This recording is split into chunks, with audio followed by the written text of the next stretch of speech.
සාදරයෙන් අද creation technique YouTube channel එකට ඔයාලව පිළිගන්නවා. ඉතින් අද අපි කතා කරන්නේ කොහොමද අපේ low end PC එක හරි low end laptop එකක් හරි fast කරගන්නේ කියලා. ඉතින් ඔයාලා මුලින්ම වීඩියෝ එකත් එක්ක දිගටම ස්ටෙප් මම කරන ස්ටෙප් ටිකම දිගටම කරගෙන යන්න. ඒකෙන් ඔයාලා පොඩ්ඩක්වත් ස්කිප් කරන්න එපා. ඔයාලා මුලින්ම Windows එක R එක press කරලා මේ වගේ run කියලා program එක run වේවි. ඒකේ ඔයාලා මුලින්ම temp කියලා මේ විදිහට search කරලා okay කරගන්න. ඕක කරගත්තයින් පස්සේ ඔයාලට මේ වගේ ඉන්ටර්ෆේස් එක මේ ටික ඔක්කොම select all දීලා delete කරලා දාන්න. delete කරලා දැම්මයින් පස්සේ ඔයාලා ආයෙමත් Windows button එකයි R එකයි press කරලා මේ run කියලා program එක ආයෙත් open කරලා මෙතන percentage badge එකත් එක්ක temp කියලා search කරගන්න. ඊට පස්සේ මෙතනින් okay දෙන්න. okay දුන්නයින් පස්සේ ඔයාලට මේ වගේ ඉන්ටර්ෆේස් එකක් බලා ගන්න පුළුවන්. මෙතන select all දීලා delete කරලා දාන්න. delete කරගත්තයින් පස්සේ මෙතන සමහර ෆයිල් අපිට delete කරන්න දෙන්නේ නැහැ. මොකද ඒවා අපේ laptop එකට ඕන වෙන නිසා.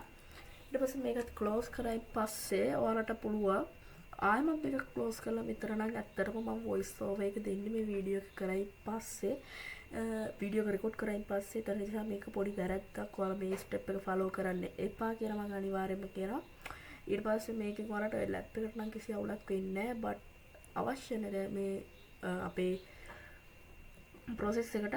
ඉතින් ඔයාලා ආයෙමත් Windows එක R එක press කරලා මෙතන msconfig කියලා search කරගන්න. search කරගත්තයින් පස්සේ ඒකත් enter දෙන්න. enter දුන්නයින් පස්සේ ඔයාලට මේ වගේ interface එකක් තමයි බලා ගන්න පුළුවන්. ඉතින් මෙතන boot කියන option එකට ඔයාලා යන්න. එතන boot option එකට ගියාම ඔයාලට පේනවා advanced option කියලා එකක් තියෙනවා.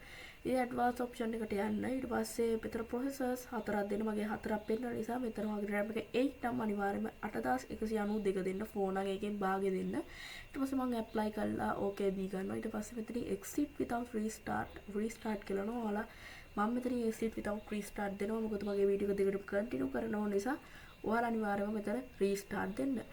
ඊට පස්සේ මම ආයෙත් ටාස්ක් මැනේජර් එකට යනවා. ටාස්ක් මැනේජර් එකට ගිහින් පස්සේ ඔයාලට මෙතන ස්ටාර්ට්අප් ඇප්ස් කියලා ඔප්ෂන් එකක් බලා ගන්න පුළුවන්. ඒකට ගිහිල්ලා ඔයාලා මෙතන තියෙන ඔක්කොම ඇප් ටික ඩිසේබල් කරලා දාන්න. මේකෙන් වෙන්න ඔයාලා ගේම් එකක් හරි ඔයාලා CapCut හරි මොකක් හරි එඩිටින් ඇප් එකක් යූස් කරද්දි මේ බෑග්ග්‍රවුන්ඩ් ඇප් ටික යූස් වෙන්න ගන්නවා. ඒකෙන් ඔයාගේ ලැප්ටොප් එක හරි PC එක හරි ලැග් වෙන්න බලනවා. ඊට පස්සේ ආම refresh කරලා අපි අර delete කරපු files ටික ගිහපු recycle bin එක empty කරගන්න. empty කරගත්තයින් පස්සේ ඔයාලට තියෙන්නේ ඔයාලා පැටියම පාවිච්චි කරන මම මෙතන Battlefield 3 තියෙනවා මගේ laptop එකේ. ඒකත් ගියාම properties වලට ගිහිල්ලා compatibility වලට යනවා. compatibility වලට ගියන් පස්සේ ඔයාලා මම වගේ Windows අනිවාර්යයෙන්ම 7 දෙනවා. 7 එක superior optimize games වලට. ඊට පස්සේ ඔයාලා මෙතනින් ගිහලා run this program administrator දීලා apply කරලා okay දෙන්න. okay දුන්නායින් පස්සේ ඔයාලා තවත් ඒ වගේ apps ටිකක් තියෙනවා use කරනවා. මම මෙතන මගේ FIFA 19 එකටත් මේ වගේම setting එක හදා ගන්නවා.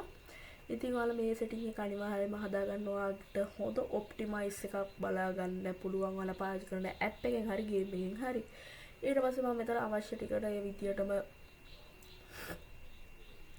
settings ටික හදා ගන්නවා. settings ටික හදාගත්තයින් පස්සේ ඔයාලට බලා ගන්න පුළුවන්. මෙතන මම හැම එකම run this program administrator දීලා okay කරගත්තා. ඉතින් මම මෙතන CapCut එකකට දී ගන්නවා. ඒ වගේ ඔයාලගේ edit Photoshop Premiere Pro ඒ වගේ apps තියෙනවා. hard usage apps කියලා අපි කියනවා. ඒවත් මේ setting එකම හදාගෙන apply කරලා okay කරගන්න. ඊට පස්සේ ඔයාලට මෙතන මේ app එක ඔබ run this program administrator කියලා yes no කියලා එකක් තියෙනවා. app එක run කරනවා නම් yes දෙන්න. ඊට පස්සේ මම ආයෙත් මෙතන Windows එකේ R එක press කරලා මෙතන boot කියලා option එකක් තියෙනවා. ඔයාලා මේක okay කරගන්න. okay කරගත්තයින් පස්සේ මෙතන ENUS කියලා එකක් තියෙනවා. ඒක press කරගන්න. ඒක press කරගත්තයින් පස්සේ ඔයාලට මෙන්න මේ ෆයිල් හතරක් පෙන්නනවා. මේ ෆයිල් හතර අනිවාර්යයෙන්ම ඔයාලට තියෙන්න ඕන. ඔයාගේ ලැප් එකටම හෝ PC එකටම හරි මේක එනවා. එහෙම නැත්නම් මේක මට කමෙන්ට් එකක් දාලා තියන්න. මම මේ ෆයිල් හතරේ link එක ඔයාලට මම ගේන්නම්. මේ ෆයිල් හතරෙන් ගොඩක්ම boost වෙනවා. එහෙනම් අද වීඩියෝ එක මෙච්චරයි. පුළුවන් නම් අපිට like කරලා subscribe පාරක් දාලා bell icon එකත් ඕල් දාලා අපිට 1k යන්න තව 1k යන්න පොඩ්ඩක් ඉක්මන් කරලා දෙන්න කියනවා. ඉතින් දිගටම රැඳිලා ඉන්න මේ වගේ අලුත් වටින වීඩියෝ දැනගන්න. එහෙනම් bye bye.